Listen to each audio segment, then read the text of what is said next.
This ship brought almost 1,000 relatives of the Cuban prisoners out of communist hands to freedom.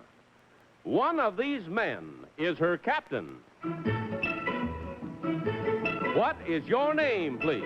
My name is Alfred Borum.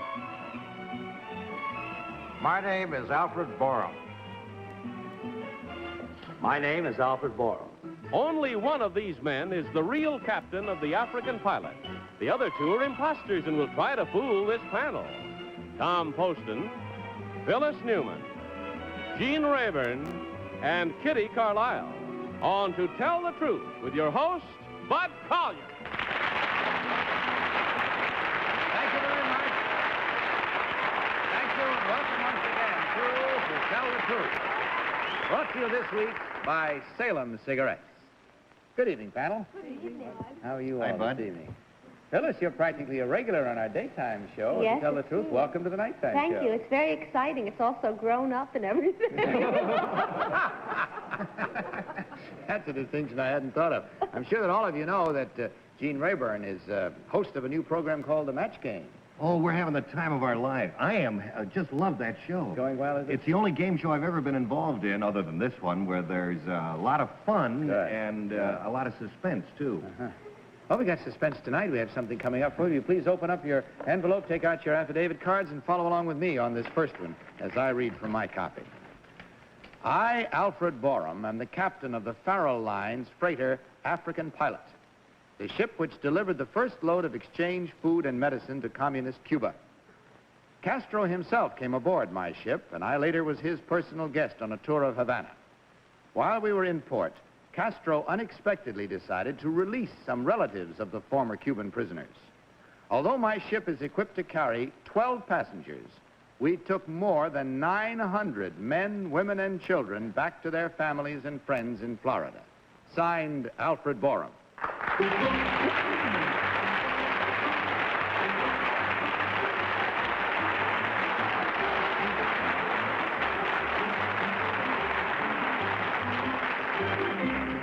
So, panel, these three gentlemen all claim to be Alfred Borum, captain of the African Pilot. And we start this questioning with Tom Poston, if we may, Tom. Oh, thank you, Bud.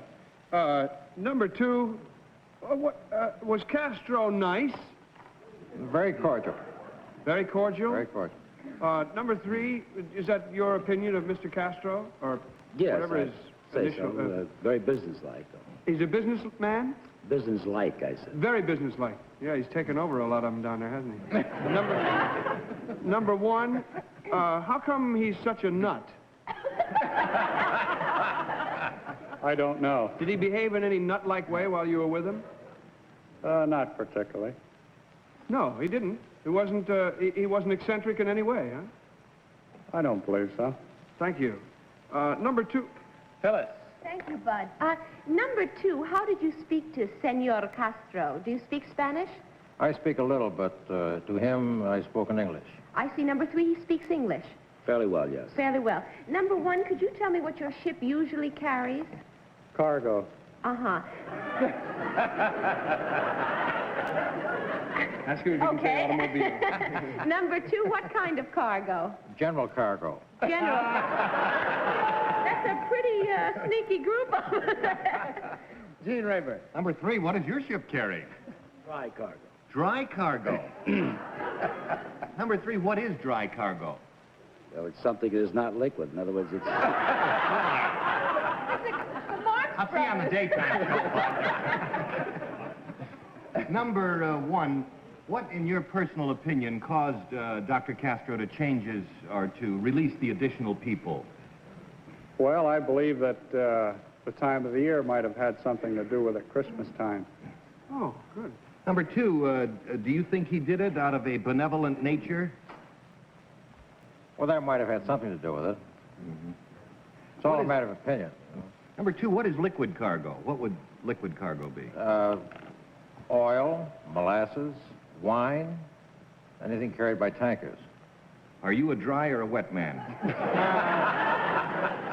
I'm a dry man. You're a dry man. How did you get off on that? Number one, when you were offered 900 passengers as opposed to the 12 you usually carry, how did you come to this decision to carry them? Number one. It was requested that we would carry that Number two, it's a fascinating, exciting story. I saw pictures of some of the people. Were they all over the decks and all over everywhere? Only in the shelter deck. Number three, how long did this trip take? 14 to 16 hours, about 12. Number one, you were not equipped to feed these people. No. Number two, what was your original mission? Was it the United States government that sent the food and the medicine? The American Red Cross. The Red Cross. Number three, how much cargo did you carry in food and medicine? About 1,500 tons. 1,500 tons. That's all we have time for. It is a fascinating story, and I'm sure you'd like to find out more about it, which you may do after the show is all over. You can talk to them, of course. But right now, please mark your ballots. Mark them at once and without change, and of course, without any consultation whatsoever. And as you do so, of course, vote for number 1, number 2, or number 3.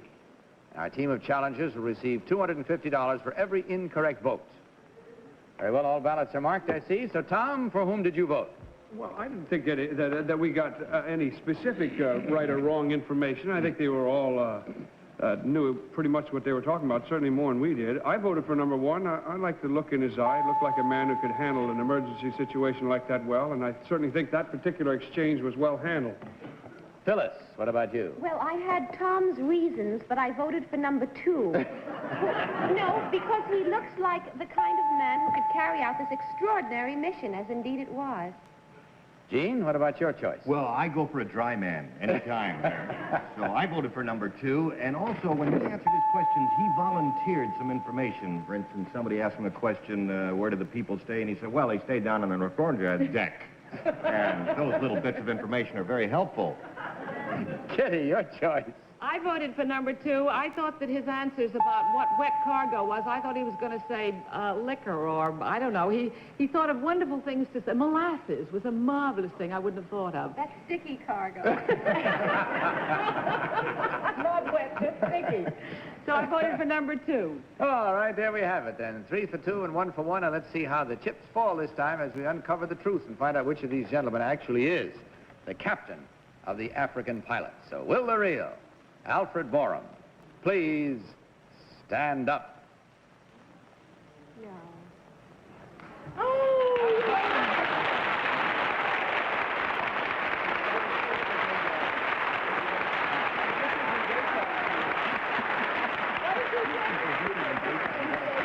We thank you, sir, and I imagine that's an experience that will long remain with you as a real contribution to humanity. That certainly will. Let's find out about the other two. Now, Skipper there in the middle with the dry look. You had 3 of the votes. What is your real name, sir, and what do you really do? Well, my name is Bill McDonald, and I'm with AMF, American Machine and Foundry Company. And number 3, what about you, sir? What is your real name, and what do you do? My name is Paul Larson. I'm a professional lecturer.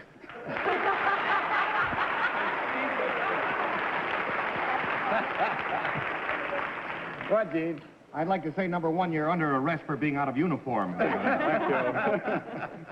Only for the moment, however, and of course it's a very happy situation because there were 3 incorrect votes, all garnered by 1, and of course times 250 for each. That's $750 from Salem Cigarettes for you, as well as a carton of Salem's for each of you. And we thank you very much for joining us and sharing your story with us.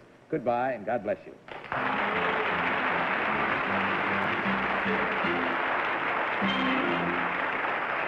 When all around you is cold and dreary, you warm to this springtime freshness. Now let's meet our next team of challengers.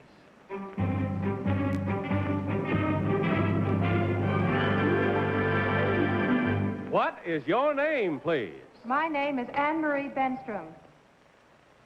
My name is Anne-Marie Benstrom.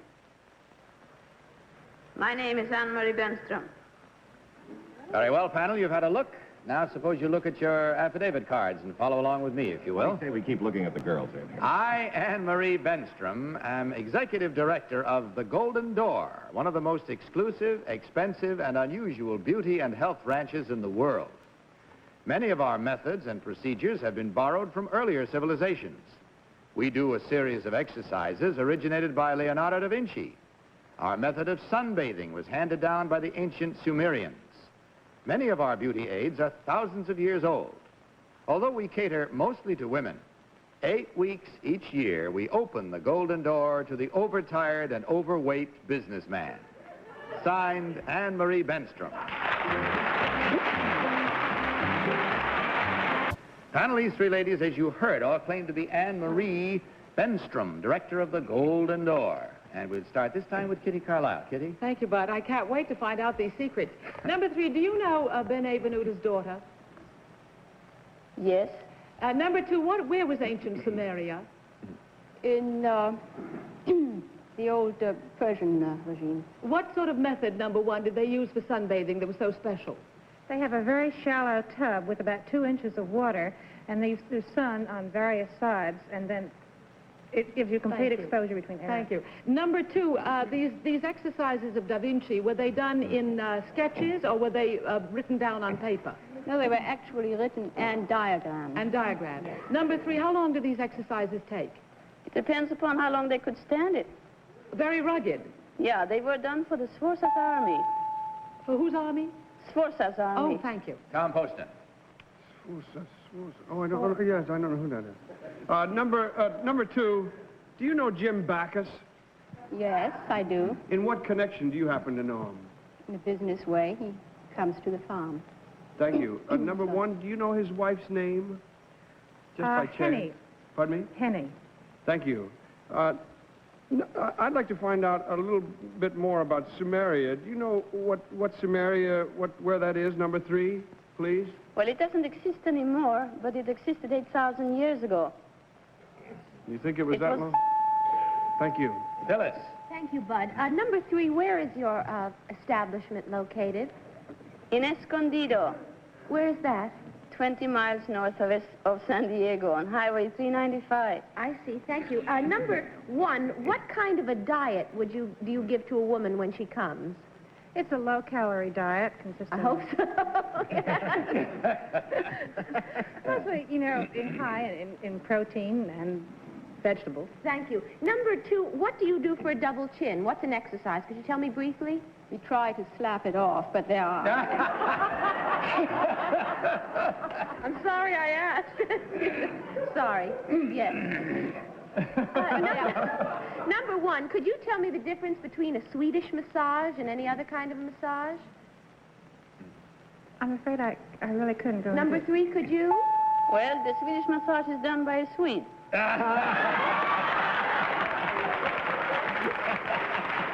Gene Rayburn. Isn't that awful? Number 1, if... I know a Greek would give Swedish massages all the time. Number 1, done to a Swede. I didn't know. if my wife wanted to lose 20 or 25 pounds, and I know you don't, dear, it's just a hypothetical, I have to ask the question. What's the first thing you would do to her? Put her on a diet. You know how many And give her calories prescribed. in an 8-ounce glass of milk?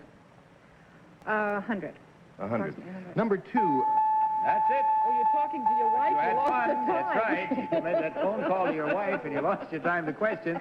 So will you kindly mark your ballots right now, if you will, panel, without change, of course, and without consultation, as you vote now for number 1, number 2, or number 3. I just couldn't decide. I just couldn't decide. Let me know as soon as you marked it. All right, Tom, go ahead. For whom I did you voted vote? for number 2. Why? This executive directress must be a person of a great deal of poise, and I thought that this lady looked like she could be the head of a big thing like that Golden Door. Phyllis, Well, your choice. I voted for number 2 also, because the costumes of number 1 and 3 put me off a little bit. I think that if you went to a place like that, they wouldn't have costumes like that. But that's, Thank you. Gene? I voted for number 1 because of her costume.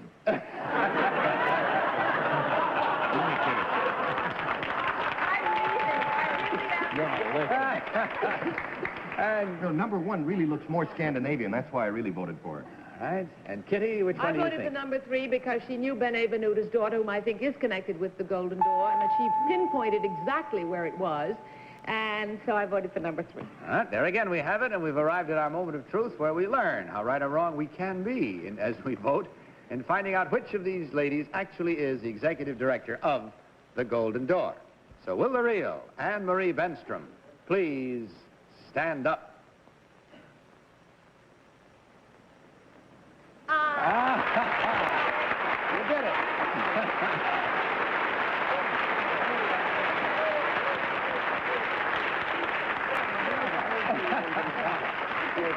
All right, number 1, would you tell us your real name and what you really do? My name is Patricia Erickson. I'm a sales agent for Robert Reed Hotel Reservations and they represent hotels in Bermuda and the Caribbean.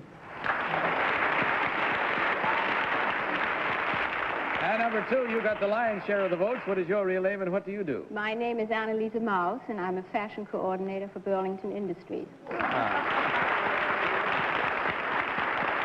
And we thank you, ladies, and you did very well. Same as in the first round tonight. You had 3 incorrect that you forced them into, meaning, of course, 3 times $250, $750. You won't have any difficulty with that, I'm sure, apportioning it out amongst you, and enjoy it. May it bring you great happiness. And this, of course, comes to you from Salem Cigarettes, and a carton of Salem's will be waiting for you on the way out. Goodbye, and God bless you.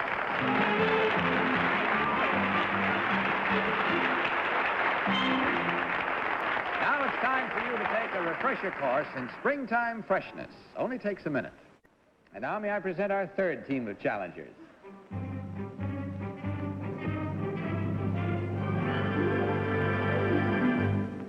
Listen to this.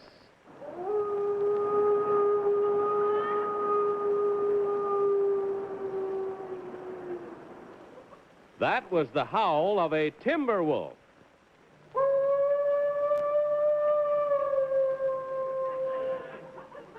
And that was the howl of one of these 3 men. What is your name, please? My name is Douglas Pimlot. My name is Douglas Pimlot. My name is Douglas Pimlot.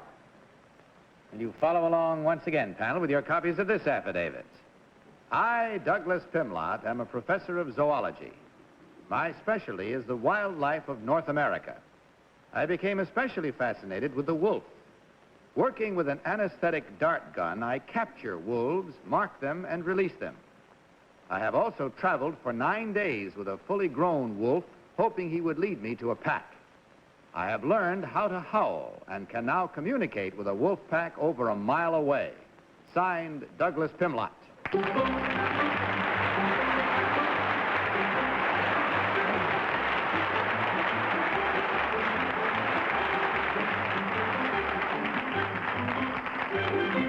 And so, panel, these 3 gentlemen, you heard them say, as did I, each one of them, that he and only he is Douglas Pimlot, wolf expert. We'll start with Phyllis Newman. Phyllis? Thank you, Bud. Number 3, where are you a professor? At what university? University of Toronto.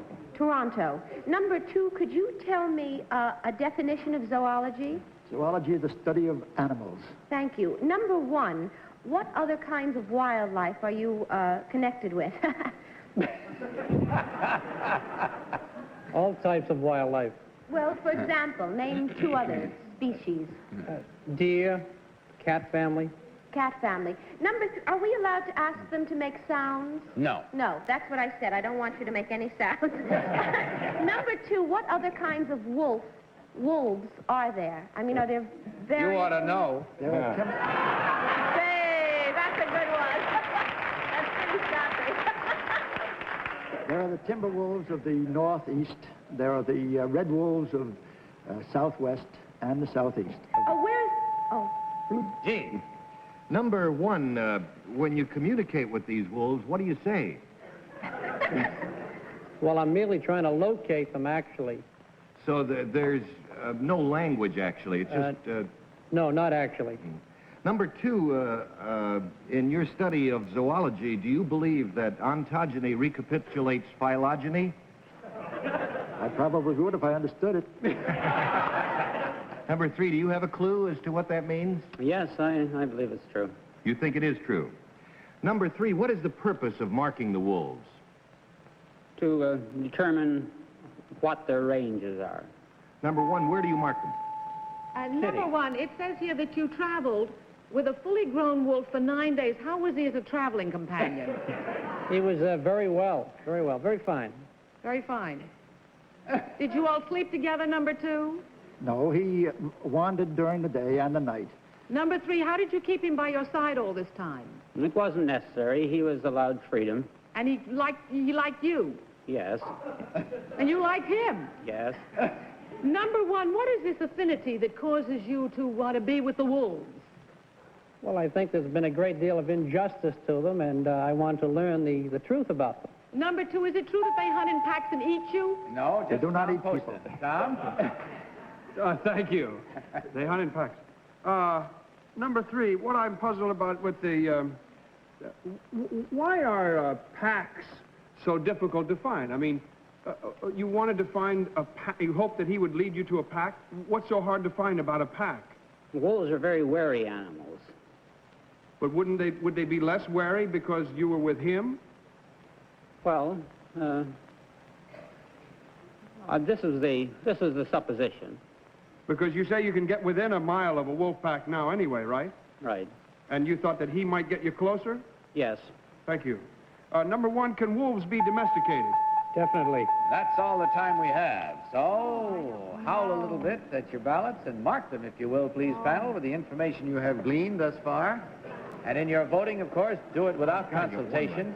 And vote for number 1, number 2, or number 3. All marked? Yep. All right.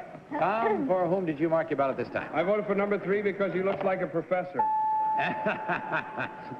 And Phyllis, Okay. what is your choice? Going along with my perfect record of 0, I voted for number 2.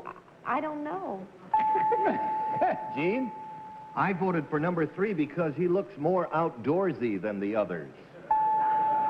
And Kitty? Well, I voted for number 1. I didn't know what that phrase of yours meant either about the anthropological, topological, whatever it was. But number 3 said he did know. You might have made that up. No? No, no. Oh, no. Oh, no. Well, anyway, I voted for number 1. He looks like a fellow who could track down a wolf single-handed. So there we have it. With a well-split and divided up vote, let's find out who's right and who's wrong. However the reasons went. No. And if you're playing along at home, let's see how right or wrong you may be if you're guessing along with us, as we learn which of these 3 gentlemen actually is the expert on wolves. The will the real, Dr. Douglas Pimlot. Please stand up.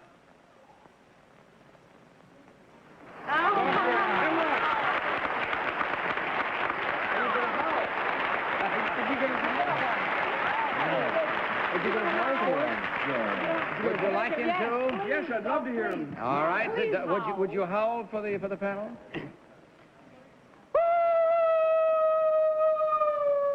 That's Oh, very good.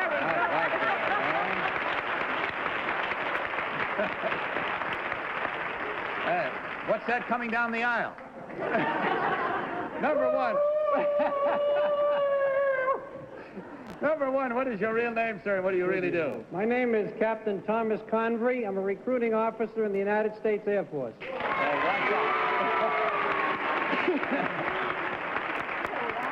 Thank you. And number 2, what is your real name, sir, and what do you do? My name is Frank Kane. I'm a writer of mystery novels.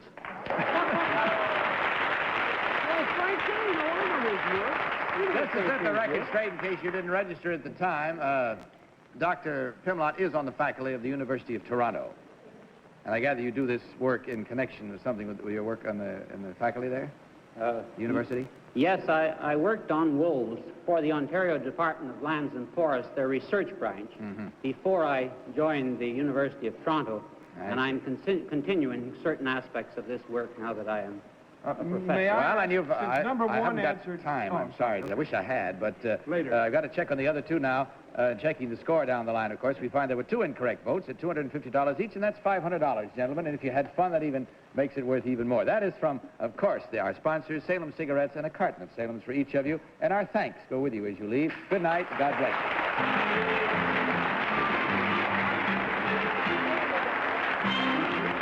We'll be back in a minute. I would like to say before we leave you that the only non-communist words heard by over 80 million people trapped behind the Iron Curtain come from Radio Free Europe.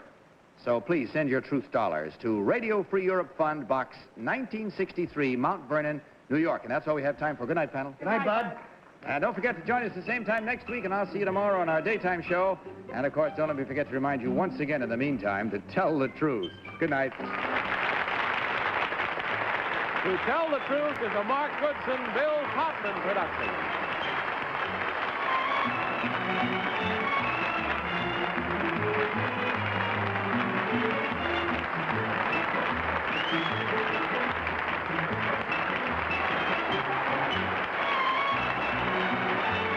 To Tell the Truth has been brought to you by Salem, the cigarette that refreshes your taste. This is Johnny Olson speaking. For To Tell the Truth, this program was pre-recorded.